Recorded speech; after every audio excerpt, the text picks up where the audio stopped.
사흘째 매서운 한파가 이어지면서 시설 작물이 냉해를 입고 수도 계량기가 동파되는 등 피해가 잇따르고 있습니다. 다음 주 초까지 한파가 계속되고 주말에는 많은 눈이 예상돼 철저한 대비가 필요합니다. 4월 총선이 80여일 앞으로 다가왔지만 더불어민주당과 국민의당은 정책 대결은커녕 상대방 비난에만 열중하고 있습니다. 올해 첫 어린이집 보육료 결제는 문제없이 이루어졌지만 근본적인 대책이 없다 보니 학부모들의 불안감은 여전합니다. 장애인 주차구역을 위반하는 일반인 차량에 대한 시민들의 스마트폰 신고 건수가 크게 늘고 있습니다. 여러분 안녕하십니까? JTV 8시 뉴스입니다. 오늘 임실의 아침 기온이 영하 17도까지 떨어졌습니다. 영하의 매서운 추위가 사흘째 기승을 부리고 있습니다. 한파에 시설 작물이 냉해를 입는 등 피해도 이어지고 있습니다. 김진형 기자입니다. 완주의 한 딸기 재배단지입니다. 한파에 비닐하우스 온도가 사흘째 영하로 떨어지면서 잎이 노랗게 변하고 딸기가 제대로 자라지 않는 등 냉해가 나타나고 있습니다. 한파가 다음 주까지 계속될 것으로 예보돼 수확량이 크게 줄지 않을까 농민들의 걱정이 커지고 있습니다. 지금 한참 때인데 지금부터 약 한 달 정도까지는 이제 수확을 못하는 그런 이제 상황이 발생이 되면 전체적으로 그 매출에서 30% 40% 정도를 수량에서 차이가 생기는 거죠. 추위에 수도 계량기가 꽁꽁 얼면서 동파 피해도 이어졌습니다. 전주 지역 아파트와 주택 등지에서 주민들이 보일러 가동을 못해 추위에 떠는 등 큰 불편을 겪어야 했습니다. 6시 55분경에 접선집은 그때 가서 물을 못 썼지. 물이 밖으로 튀어나오니까 흘러 나오니까. 근데 거의 우리가 가서 이제 그 메인 밸브 잠가버리니까 수돗물 사용 못했지. 오늘 임실의 아침 기온이 올겨울 들어 가장 낮은 영하 17도까지 떨어지는 등 사흘째 한파가 기승을 부렸습니다. 낮에도 전주와 진안이 영하 4도까지 떨어지는 등 모든 지역이 영하의 날씨에 꽁꽁 얼어붙었습니다.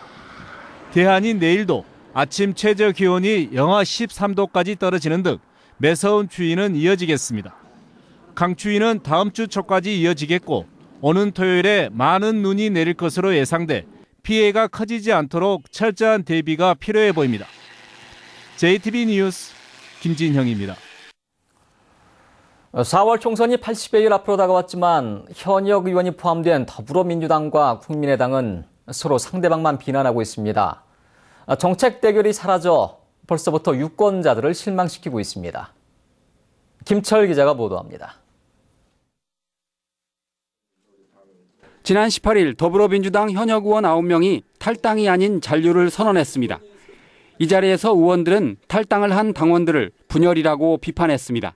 분열의 길이 아니라 통합의 길, 승리의 길로 갔으면 바라면서 안철수 의원의 국민의당 예비 후보자들은 이 같은 기자회견에 반발했습니다. 더불어민주당이야말로 야당 역할을 못한다고 비판했습니다. 그간 더불어민주당은 호남을 선거 때만 이용하는 주머니 속의 공깃돌 정도로 여겨왔습니다. 호남의 정치 지도자는 호남 불가론이란 미명 아래 성장할 수 없도록 외면하였습니다. 시민단체는 이제 비난을 자제하고 정책을 개발해야 할 때라고 강조합니다. 누가 진정으로 전북 도민을 위해서 일을 하는가입니다. 그러한 진정성과 어떤 전북 발전을 위한 정책 능력을 이제는 도민들에게 보여줘야 할 때입니다. 반면 원외 정당으로 소수당인 민주당은 세 번째로 새만금 정책을 발표했습니다. 공공주거 공공보육이라는 점에서는 굉장히 공공적인 것을 강조하는 진보적 접근이 결합된 정책 제안입니다. 잇따라 정책을 발표하는 원외 정당과 달리 더불어민주당과 국민의당이 정책 개발을 게을리해 유권자들을 실망시키고 있습니다. JTB 뉴스 김철우입니다. 더불어민주당이 탈당한 김관영 의원과 유성엽 의원의 지역구에 전략공천을 할 가능성이 커 보입니다. 더불어민주당 문재인 대표는 호남에서 조금 더 특별하게 시민들의 뜻을 받을 수 있는 공천 절차를 시도하겠다고 밝혀 우수인재를 통한 전략공천의 가능성을 내비쳤습니다.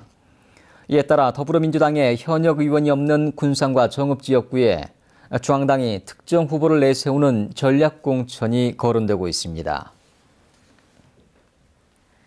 어린이집 누리예산이 편성되지 않았지만 올해 첫 보육료 결제는 문제없이 이뤄졌습니다.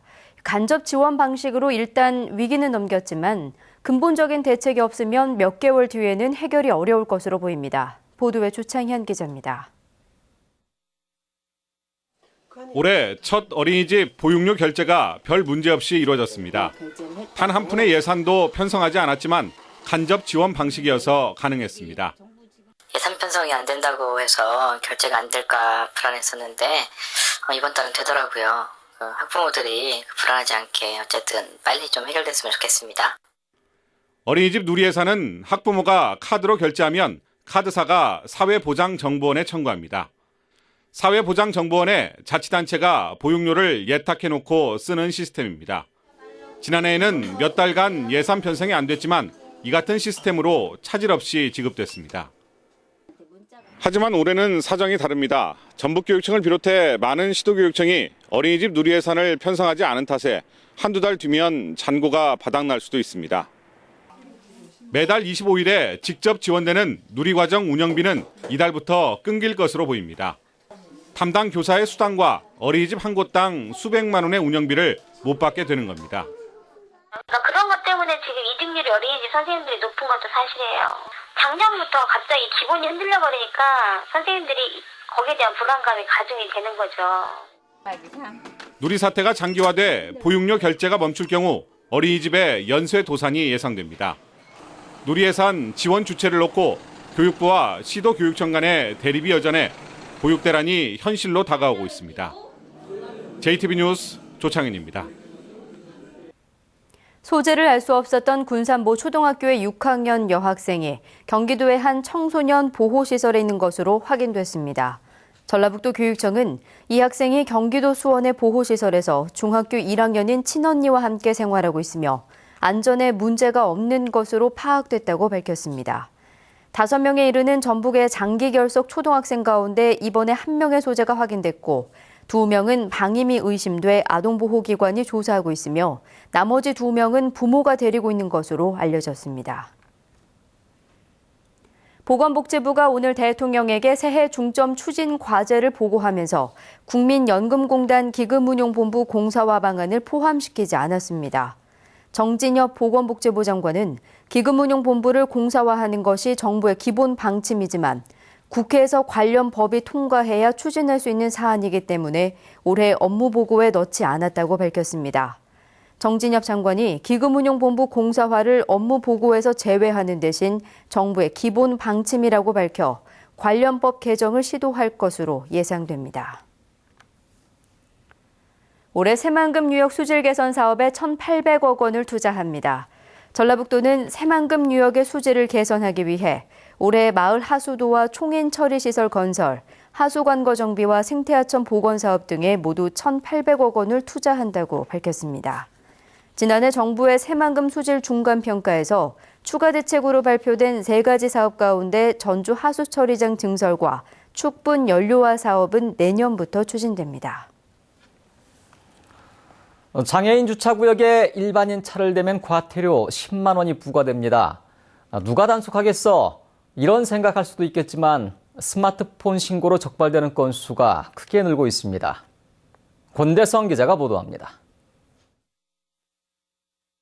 장애인 주차구역에 일반 차량이 주차돼 있습니다.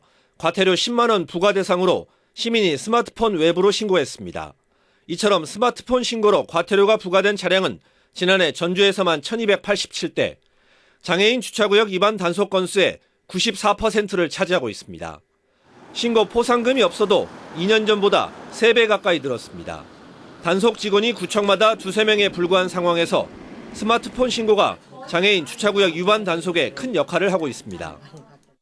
스마트폰 앱으로 신고하면서 저희가 홍보한 효과보다 경각심을 불러일으키는데 더 큰 홍보 효과가 있다고 볼 수도 있을 것 같습니다. 다음 달부터는 장애인 주차구역에 물건을 쌓아놓거나 보시는 것처럼 입구를 막는 등 주차를 방해하는 행위에 대해서도 과태료가 부과됩니다. 과태료 액수는 장애인 주차구역 주차 위반 때보다 5배나 많은 50만 원에 이릅니다. 전주시는 스마트폰 신고가 활성화돼 무심코 주차 방해 행위를 했다가 과태료 폭탄을 맞을 수 있다고 강조합니다. 시민 여러분들께서 그 장애인 전용 주차구역에 주차 방해 행위를 하지 말아 주셨으면 좋겠습니다. 전주시는 이달 말까지 장애인 주차구역 준수와 주차 방해 금지를 알리는 대대적인 홍보 활동을 펼치기로 했습니다. JTB 뉴스 권대성입니다.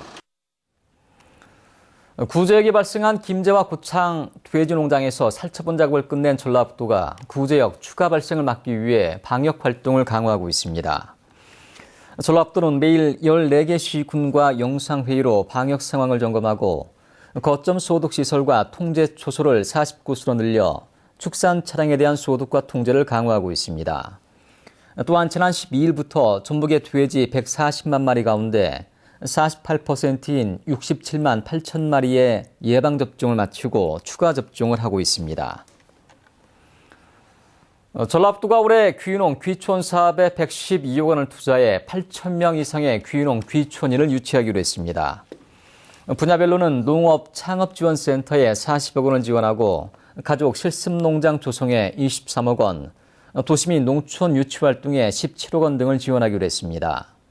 귀농 귀촌 인구는 지난 2012년 4천 명에서 2014년 7,600명으로 해마다 크게 늘고 있습니다.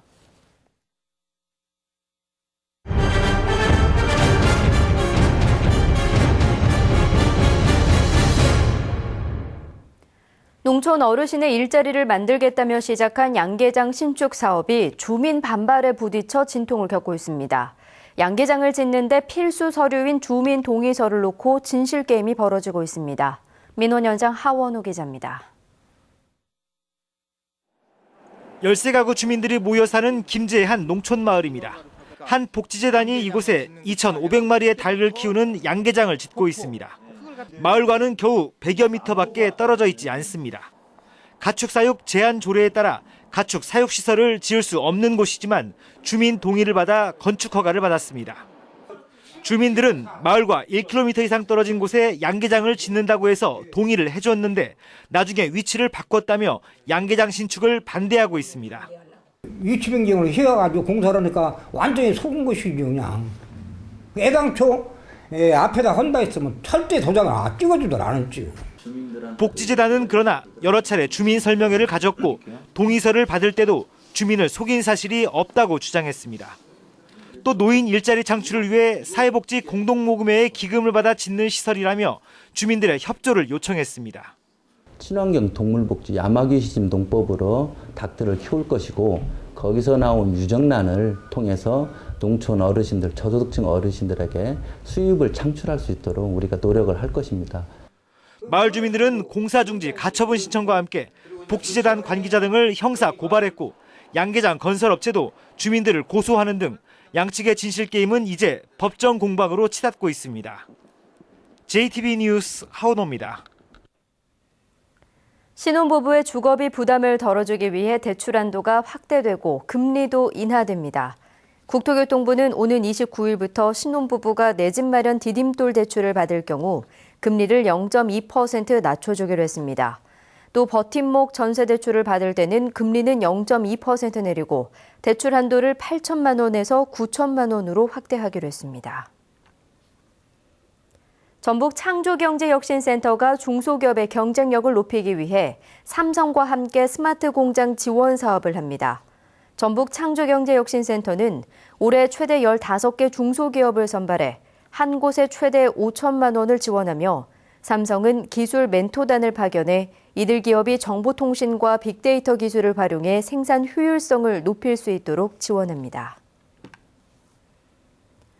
전북은행의 푸놈펜 상업은행 인수 결과가 빠르면 이번 주 안에 발표될 것으로 보여 결과가 주목되고 있습니다.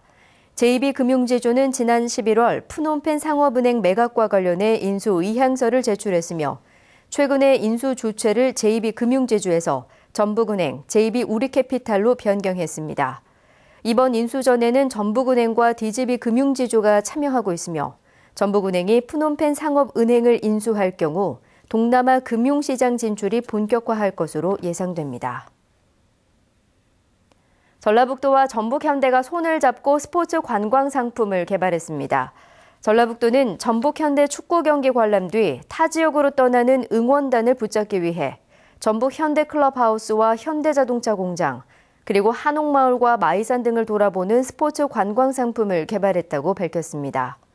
전북 현대는 아시아 챔피언스 리그와 K리그의 우승 후보로 꼽히는 명문 구단이어서 이번 스포츠 관광 상품에 중국과 일본 팬들의 입단 참여가 기대됩니다. 새만금의 용지 조성과 기반시설 계획 등을 파악할 수 있는 새만금 미래관이 군산시 야미도에 문을 열었습니다. 새만금 개발청은 새만금 미래관을 투자 유치를 위한 홍보 공간으로서뿐만 아니라 현지 업무 추진을 위한 회의 공간으로 활용할 계획입니다. 전주지법 형사 5단독은 세금을 덜 내게 해주겠다고 속여 지인들에게 돈을 뜯어낸 혐의로 기소된 57살 박모 씨에게 징역 6개월을 선고했습니다. 박 씨는 지난 2014년 지인 앞으로 세금 2,300만 원이 나오자 이를 최대한 줄여주겠다고 속여 1,900만 원을 받는 등 2명에게 모두 5,400만 원을 받아 챙긴 혐의로 기소됐습니다.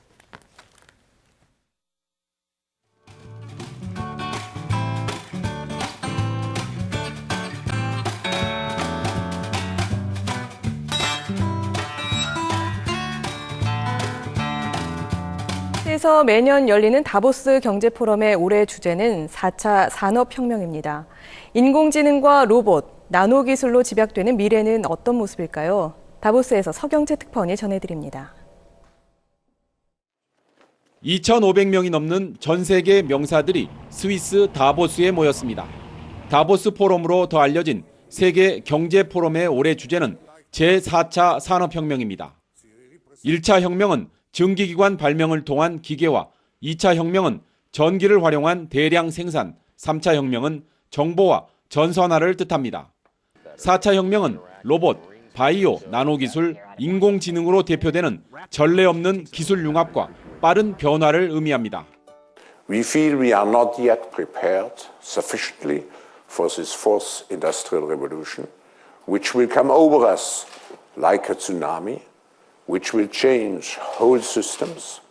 4차 혁명으로 소비자 편익은 높아집니다. 스마트폰에 세상 모든 게 집약되고 무인 자동차가 다니고 3D 프린터로 복사하듯 물건을 찍어내는 세상입니다. 데이터 분석, 컴퓨터 분야에서 일자리 210만 개가 새로 만들어집니다.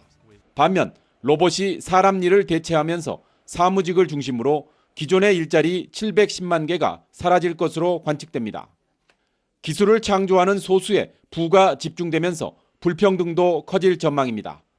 세계 경제 포럼은 가시화되고 있는 저성장 대처 방안과 테러, 난민 문제도 논의할 예정입니다.